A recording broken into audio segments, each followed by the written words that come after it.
Hello hi नमस्कार पहलाख हमारे सभी उत्तराखंड वासियों को और हमारे सभी रानीखेत वासियों को। मैं मनीष सद्भावना, टीम हेलो रानीखेत।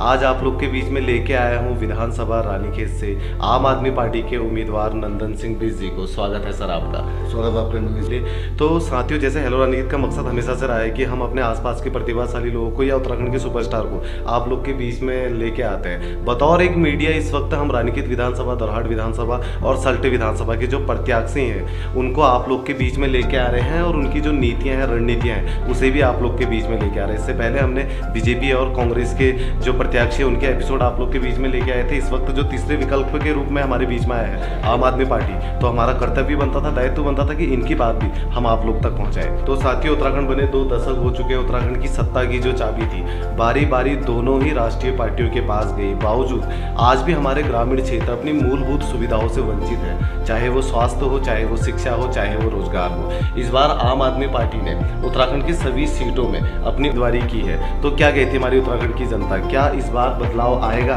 तो जानते हैं नंदन सिंह बिष्ट जी से। धन्यवाद मनीष जी।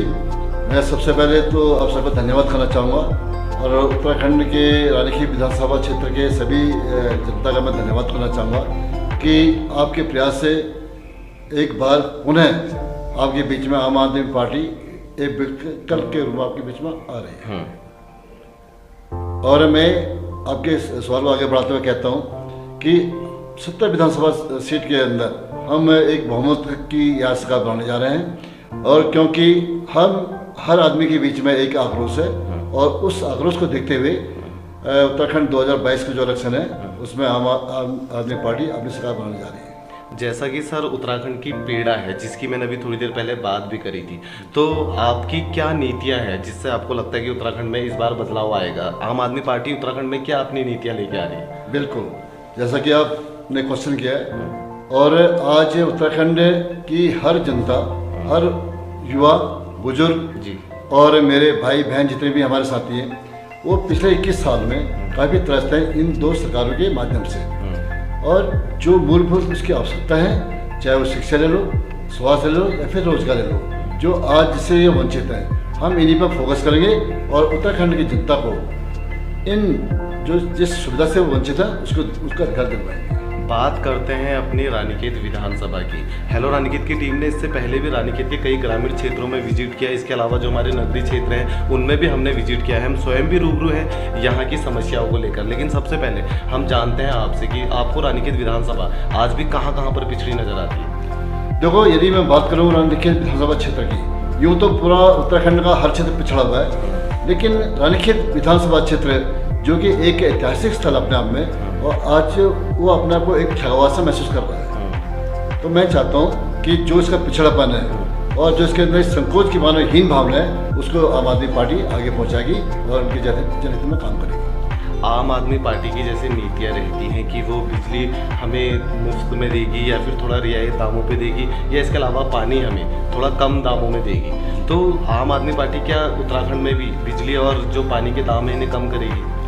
बिल्कुल, निश्चित तौर पे मैं कहना चाहता हूँ कि आपके माध्यम से मनीष जी कि उत्तराखंड अपने अलग अलग माध्यम से, अपनी योजना से अलग अलग स्टेट में बिजली की सप्लाई करता है। उसके बावजूद भी आप देखते होंगे दिल्ली में जो हमारा एक बिजली का सिस्टम है, वहाँ के आम जनता उससे जो है फायदा उठा रहे हैं। यानी कि एक खरीदा हुआ सामान, उसके बावजूद भी यदि हम उसको निःशुल्क दे रहे हैं तो उसको पूरा बेनिफिट ले रहे हैं। तो आने वाले समय में हमारी सरकार यहाँ बनने जा रही है और जो हमारे नदियों से, बड़े बड़े हमारे डैम से यहाँ बिजली का निर्माण किया जा रहा है, उसका बेनिफिट मेरी जनता को मिलेगा, हमारा ये मानना है। लेकिन अगर हम बात करें स्वास्थ्य की जी, बात करें अगर हम सिर्फ अपने रानीखेत विधानसभा की, आज भी हमें जब अपना इलाज कराना होता है तो बड़े शहरों की तरफ को जाना पड़ता है। पिछले 20 सालों से भी हम आमतौर पे इलाज से तक वंचित हैं। बिल्कुल। तो आपकी सरकार आने के बाद या रानीखेत में आप अगर विधायक की उम्मीदवारी कर रहे हैं, अगर आप यहाँ से विजयी होते हैं, तो क्या हमें स्वास्थ्य के लिए इन बड़े शहरों को छोड़कर रानीखेत में ही हमें इलाज मिल पाएगा? देखिए मनीष जी, मेरा जहाँ तक मानना है कि जहाँ तक स्वास्थ्य के क्षेत्र में मेरे पूर्व के जितने भी मेरे साथी विधायक यहाँ रहे हैं, मेरी सरकार रहे हैं, उन्होंने सिर्फ अपने स्वास्थ्य की चिंता करी है, न कि आम आदमी के स्वास्थ्य की चिंता करी है। और हर व्यक्ति को, चाहे वो आमदनी तो 1 रुपया है और खर्चा उसका 100 रुपया है, यानी कि जो भी व्यक्ति, मेरा साथी, मेरा उत्तराखंड की जनता या किसी भी वजह से स्वास्थ्य की खराब के वजह से अपने इलाज कराना चाहती है, तो इलाज ना कराने की वजह से, ना सुविधा ना मिलने की वजह से वो यहाँ से हल्द्वानी, रानीखेत या फिर दिल्ली का रुख करती है। तो आने वाले समय में हम इससे और बेहतर और बढ़िया स्वास्थ्य लाभ आम जनता को देना चाहते हैं। हाल ही में हमारी हेलो रानीखेत की टीम ने रानीखेत की सिविल हॉस्पिटल में विजिट किया था। तो जब वहाँ पे विजिट किया तो वहाँ पे के जो स्टाफ हैं, जो वहाँ पे के इंचार्ज हैं, उन्होंने हमें बताया कि यहाँ पे स्टाफ की कमी है, जिस वजह से यहाँ के जो केस हैं वो रेफर हो जाते हैं। मैं रात के समय में इमरजेंसी में सिविल हॉस्पिटल पे पहुँचा था। वहाँ पे एक लेडी आई थी, प्रेग्नेंट लेडी आई थी, तो उनको एडमिट किया गया और जस्ट 10 से 15 मिनट में उन्हें रेफ़र कर दिया गया। तो जब उस औरत से मैंने बात करी, उनका पहला सवाल मेरे से ये था कि जब मैं प्राइवेट की ओर को जाऊँगी तो वहाँ पर मेरा कितना खर्चा आएगा।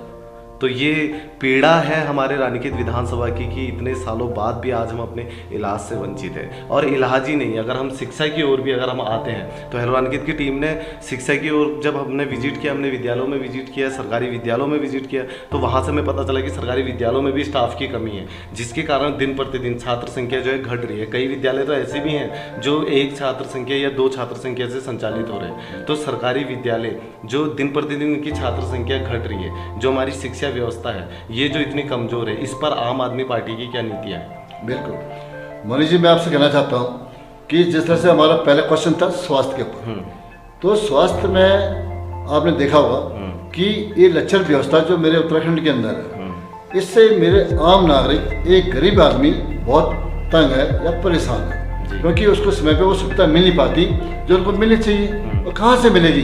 मैं तो प्रश्न आपसे कहना चाहता हूँ, अपने विधायक से कहना चाहता हूँ कि आपको 21 साल हो गए, 21 साल में मेरी जनता त्रस्त है एक अपने बुखार का इलाज करने के लिए। और मेरे नेता बड़े बड़े वादा करते हैं कि मैंने अल्ट्रासाउंड की मशीन लगा दी, मैंने ये कर दिया, मैंने वो कर दिया, उसके बावजूद भी मेरी जनता ये ठगी हुई सी महसूस कर रही है।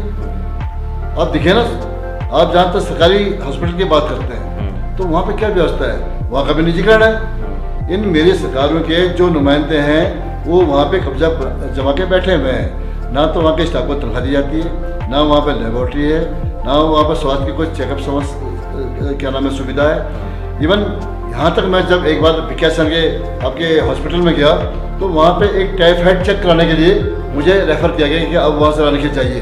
बताओ, ऐसे स्वास्थ्य व्यवस्था को मैं धिक्कारता हूँ, ऐसे नेता को मैं धिक्कारता हूँ। और मैं चाहता हूँ कि 2022 में आम आदमी जो इन सुविधा से वंचित है उसको आम आदमी पार्टी फायदा देगी, जो कि दिल्ली में दिया ना।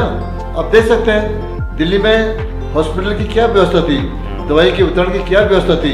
जो माननीय केजरीवाल जी ने वहाँ सत्ता संभाली तो वहाँ की दशा और दिशा देखिए आपको एहसास नहीं होगा कि जिस तरह से मेरे पूर्व सरकारों ने इसमें भ्रष्टाचार का एक खजाना खोला हुआ था, उसमें लगाम लगाई और हर व्यक्ति को वहाँ सुविधा मिल रही है, चाहे गरीब हो अमीर हो, सबको वहाँ सुविधा मिल रही है। नंबर 1। नंबर 2, आपने क्वेश्चन किया शिक्षा के ऊपर, और हम भी चाहते हैं शिक्षा के क्षेत्र में हम लोग वो मुकाम हासिल करें ताकि मेरी जनता, मेरे युवा जो आज यहाँ से पढ़ के प्लान कर रहे हैं वो यहाँ रुके और यहाँ अच्छी शिक्षा ग्रहण करें।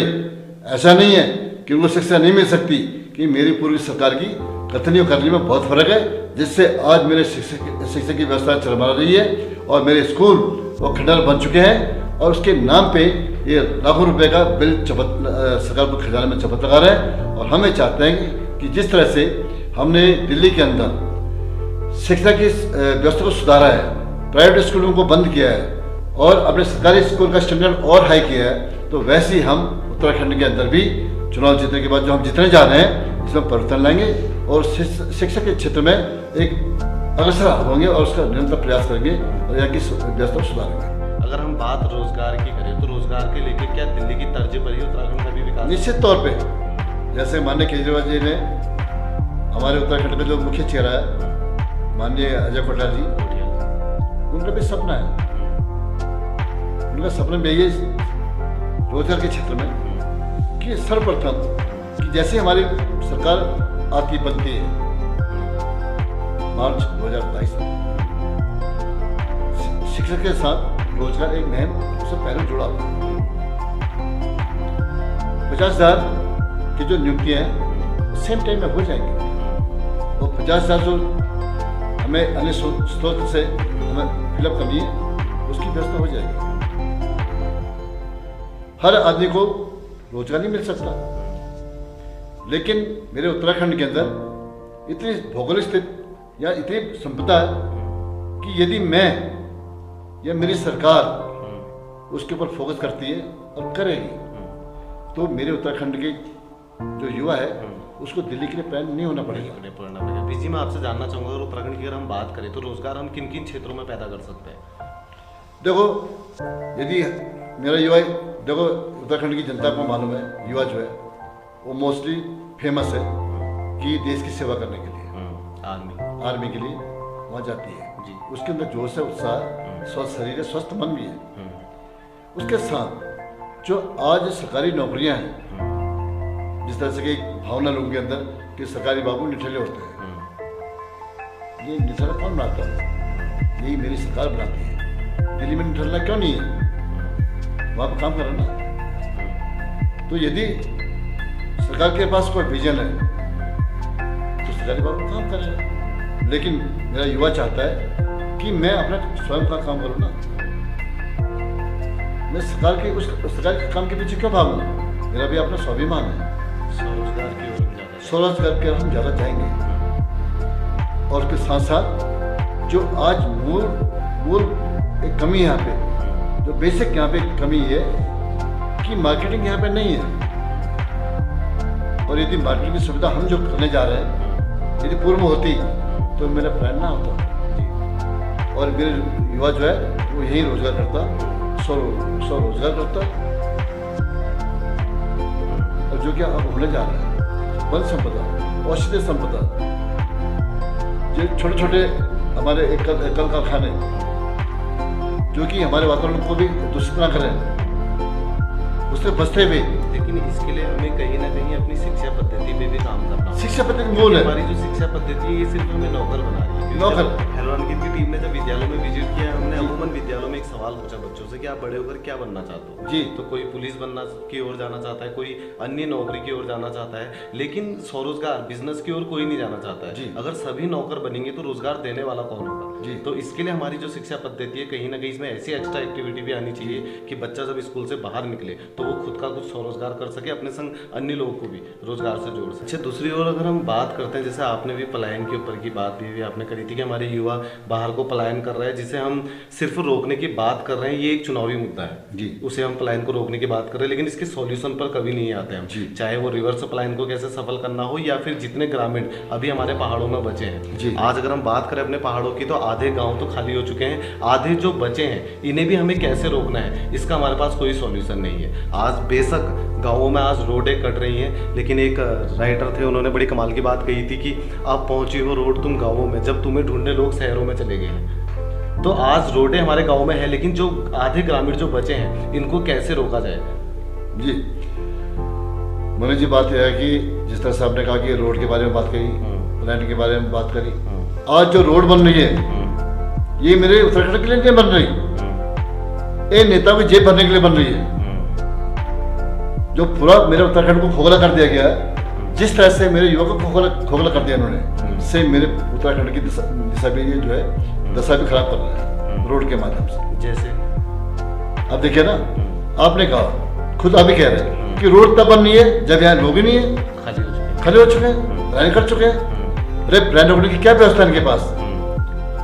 इनकी जुमले की बाजी है कि हम प्लान रोकेंगे, हम रोजगार देंगे, नहीं कर सकते, क्योंकि मेरा नेता जो है यहाँ पर उत्तराखंड में का नेता है वो खुद देहरादून में रहता है, वो हल्द्वानी में रहता है, वो फ्लाइट से आता है, हेलीपैड में उतरता है। क्या करेगा? कुछ नहीं करेगा। किस नहीं करेगा? क्योंकि खुद विदेश में रह रहा है, उनके बच्चे विदेश में पढ़ रहे हैं, तो वो नहीं चाहते कि यहाँ प्लान रुके। वो तो सिर्फ बोर्ड का माध्यम है कि बड़े बुजुर्ग यहाँ बैठ जाएं और बोर्ड लगे उन्हें 5 साल उत्पन्न मचाए, उसका जयराम जी की।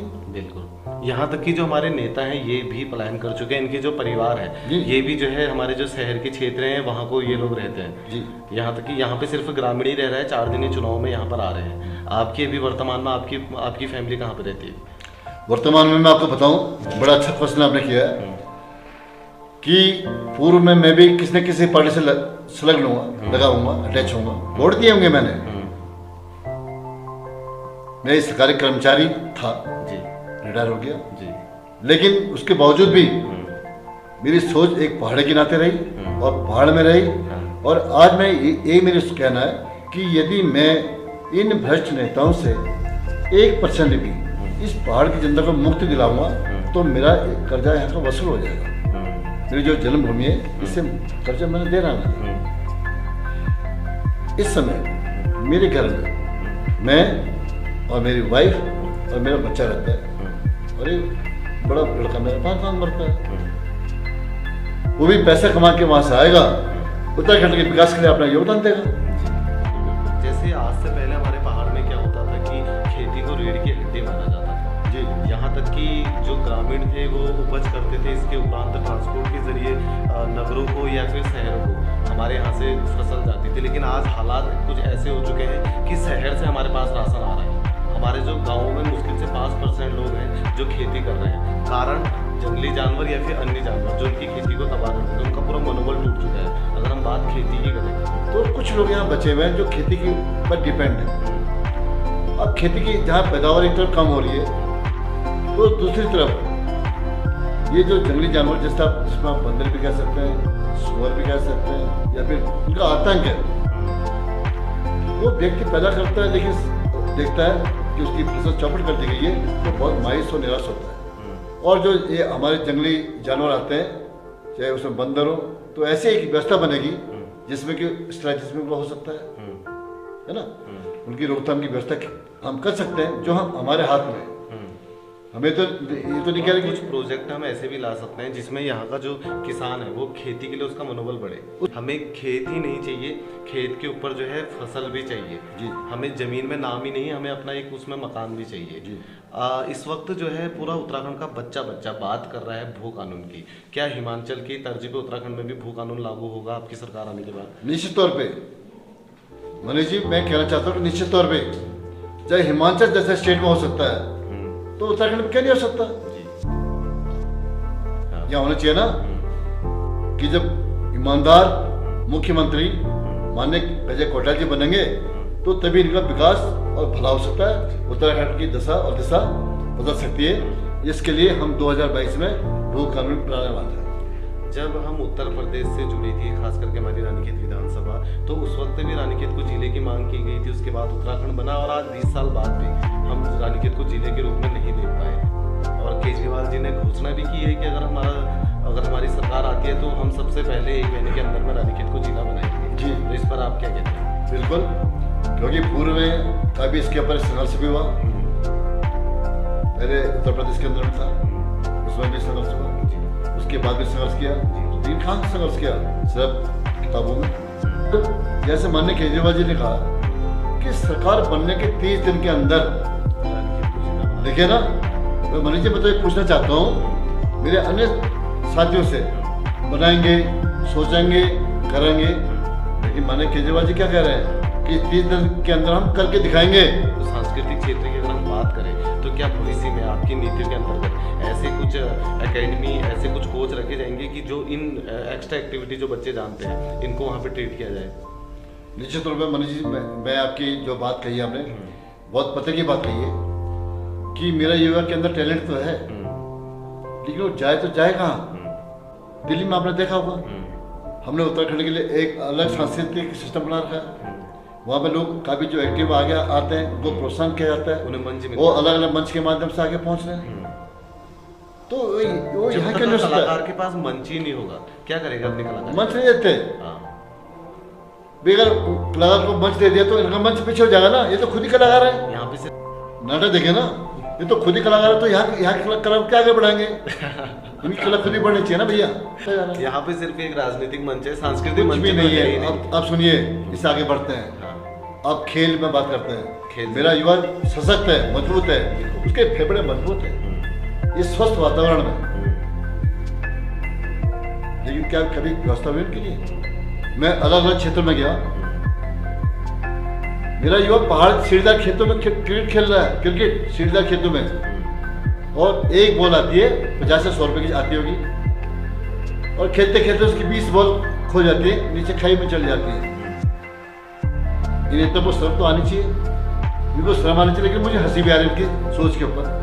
मैं तो आपसे निवेदन करूंगा कि इसको पूरा दिखाएं, इसको पूरा टेलीकास्ट करें कि मेरा युवा पहाड़ पे सीढ़ीदार खेतों में दर दर की ठोकरें खा के वहाँ अपने मजबूती से खेल खेल रहा है।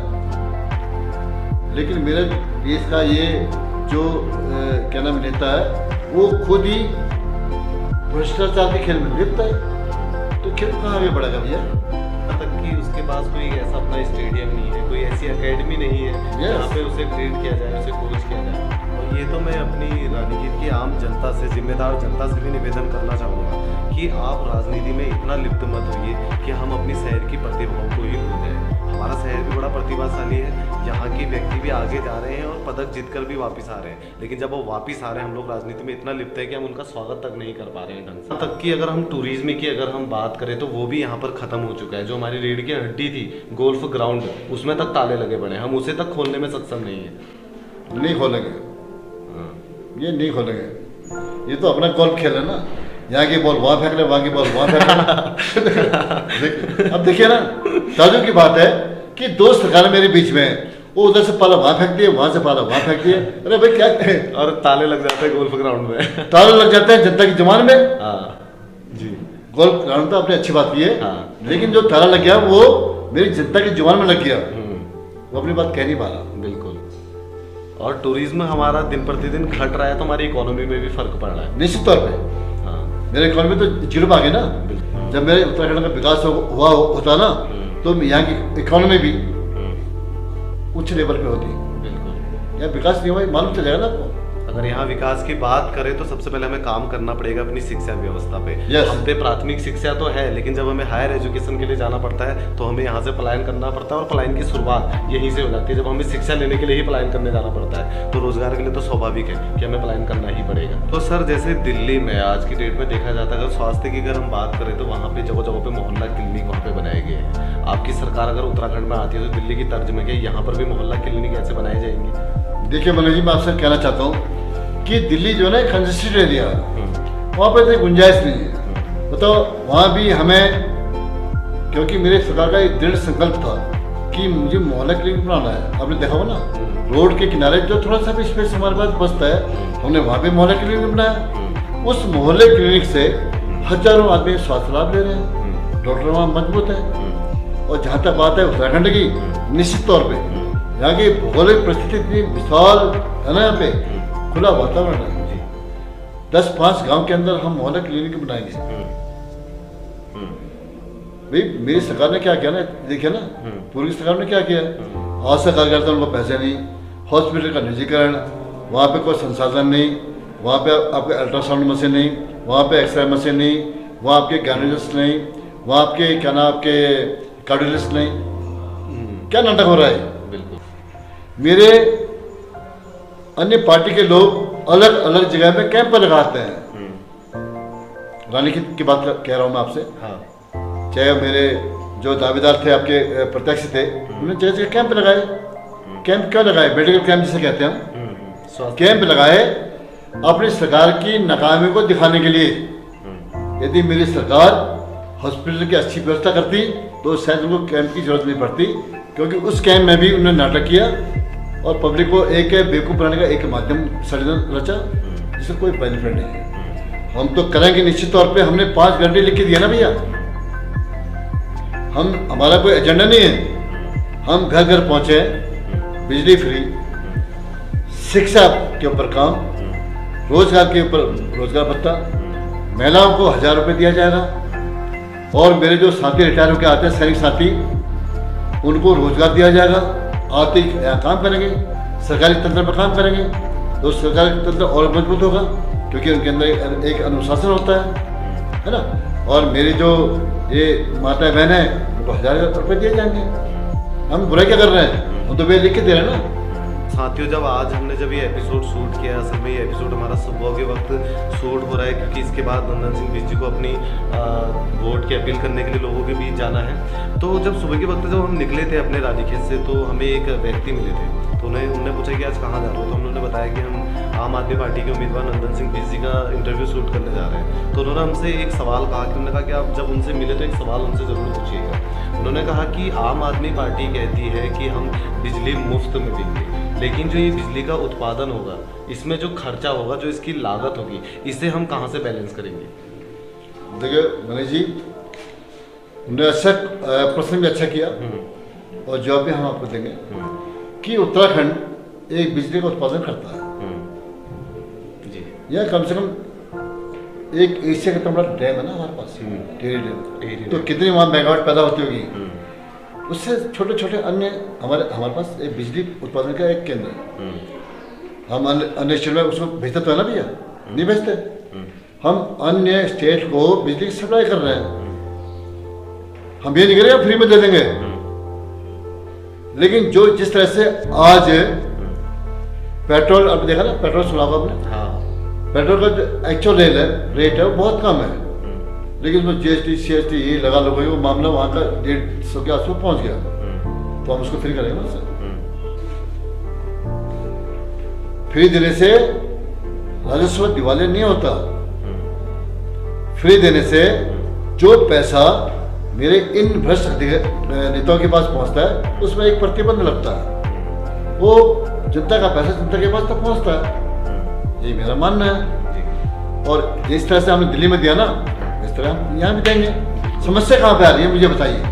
तो साथियों, ये थे हमारे संग नंदन सिंह बिष्ट जी, जो इस वक्त हमारे रानीखेत विधानसभा से आम आदमी पार्टी से उम्मीदवारी कर रहे हैं, इस चुनाव में प्रतिभाग कर रहे हैं। बीजी में तुम जानना चाहूँ कि हमारे जो पहाड़ जो लोग छे उन्होंने की अपील करना चाहता हूँ।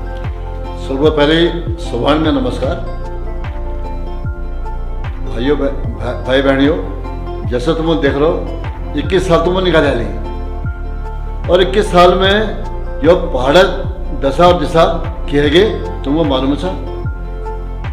नंदिन हमारे युवा जो थी वो नशा शिकार है। हमारे जो युवा थी ठोल वो बेरोजगार है। और हमारे जो सैनिक थी वो आज इतनी समस्या, चाहे वो रोड नहीं पहुंच रहे, चाहे उनको बेरोजगारी समस्या था, चाहे उनको वो जो गैस सुविधा वो नहीं मिले, मैं काफ़ी परेशान थी। कल कि मैं एक आम आदमी पार्टी से हमारी आम आदमी पार्टी जो एक आम आदमी पार्टी था, इसमें हम सब लोग, चाहे वो जवान था, बूढ़ा था या सैनिक में जो थी, उन्होंने जी हम योजना ली आ रही हम के वादा जाते तुम देखा नहीं कौन ना हम शराब बांटो ना हम तुमको डबल दे सकूँ। कल कि हम ईमानदार पार्टी छू, सिर्फ 5 मुद्दों में हम काम करो, जो हम तुमको लिख भी दे रहा हूँ, एक गारंटी साथ दे रहा हूँ। फ्री में हम तुमको बिजली दो, जैसे मैंने तुमको बताया कि फ्री मतलब फ्री नहीं हो, एक नॉमिनल चार्ज जहाँ का नहीं। रोजगार तुमको दो, जो बेरोजगार थी उनको 5000 रुपये, चाहे श्रेणी में जो थी सबको पहले उनको रोजगारी व्यवस्था करना, तो बाद उन्हें बेरोजगारी भत्ता दो। शिक्षा के क्षेत्र में हम आगे बढ़ो, स्कूल फैलाना चाहिए। दिल्ली में तुम देखिए है हर स्कूल कंप्यूटराइज हो, और विदेश में हम मास्टर बुलाओ, यो नहीं कि हमारे मास्टर बुढ़ छी, मास्टर बहुत छी। हॉस्पिटल हमारे बेकार की और जी हम काम करो, घर घर में मोहल्ला क्लिनिक खोलो, तो जो हमारे बुढ़ा बैठे थे उनको हम तीर्थ यात्रा करो। अयोध्या नहीं जोड़ूंगा, अयोध्या फ्री में ले जानो, फ्री में जान और खाने पीने की व्यवस्था होती है। और जो मेरे सैनिक साथी थी जब रिटायर है भाई उत्तराखंड में वापस, तो उन्हें रोजगार व्यवस्था हम करो, उन्हें सेवा लीजिए। और जो मेरे सैनिक साथी शहीद है नहीं, उन्हें 1 करोड़ व्यवस्था करा। और महिला लोग 1-1 हज़ार रुपये हम दूँ। तो 2022 तुम्हारे माध्यम तुम्हारा वोट हिसाब ये निर्णय हो, क्या तुमको उस सरकार चाहिए जो शराब बांटे में, पैसे बांटे में, या तुमको उस सरकार चाहिए जो बिना पैसों ईमानदारी तुमको सुख सुविधा दे। तो मैं तुम्हारे कहना चाहूँ, मेरा निवेदन तुम्हारे कि 2022 में चुनाव में भली भाँ शांति माहौल में बनाया और जागलो तुम वोट देणु। मैं नहीं बोलूँ मगने वोट दे दिया तुम, लेकिन एक बार तुम अपना देखो, दिल्ली में तुम देखे हम दिल्ली तर्ज पर ही एक काम करो। तो 2022 में हमको एक बार मौका दियो और हमको विधानसभा में पहुँचा हुआ एक बार हमको देखो, यदि हम 1 साल तक काम नहीं करने देवे तो अब विधोर तुम लाजिम है तो 2022 को सफल बनाओ और झाड़ू पर मोहर लगाओ। ये झाड़ू भरेवा लगानो और जो भ्रष्ट नेता से छोड़ा नहीं होए झाड़ू भरेवा लगाला तो तुम्हार सुख समृद्धि घर पाए झाड़ू पर हाथ पकड़ में 5 नंबर बैलेट में मेरा झाड़ू चुनाव चिन्ह वो दबाणो तुम और मगर विजय बनानो। जय हिंद, जय उत्तराखंड। तो बीजी ये बात थी हमारे विधानसभा चुनाव की। एक बार मैं चाहूंगा कि हमारे हेलो रानीखेत के विषय में भी आप कुछ बता दीजिए। देखो बहुत बढ़िया मनीष जी, जैसे कि आपके हेलो रानीखेत चैनल आप चला रहे हैं, क्योंकि आपका जो चैनल है वो जन जन तक पहुंचता है और जो आज तक जो आम आदमी का दर्द है उसको आपने देखा है, उसको आपने हाईलाइट किया है।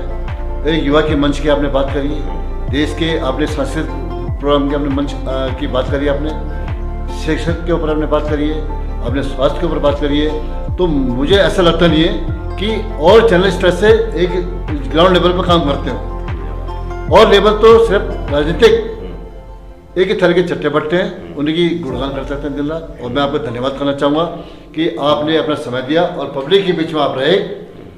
और मैं ये कहना चाहता हूँ आपके माध्यम से कि आप टैलेंट को हाईलाइट करें और टैलेंट को आगे पहुंचाने का प्रयास करें। बाकी 2022 में हम है ना, हमारे तो जो आपकी सोच है वही सोच हमारी है, हम दोनों मिलकर आगे बढ़ेंगे। जय हिंद, जय उत्तराखंड। धन्यवाद बीजी आपका इतने प्यारे से रिव्यू के लिए हमारे हेलो रानीखेत के। तो फाइनली दोस्तों वक्त हो चुका है आप लोग से विदा लेने का, वक्त हो चुका है बिजी से विदा लेने का। मिलते हैं अपनी अगली वीडियो में फिर उत्तराखंड के किसी सुपरस्टार के संग या फिर लोकल के किसी टैलेंटेड पर्सन के संग या फिर किसी हमारे प्रत्याशी के संग। तो मिलते हैं अपनी अगली वीडियो में।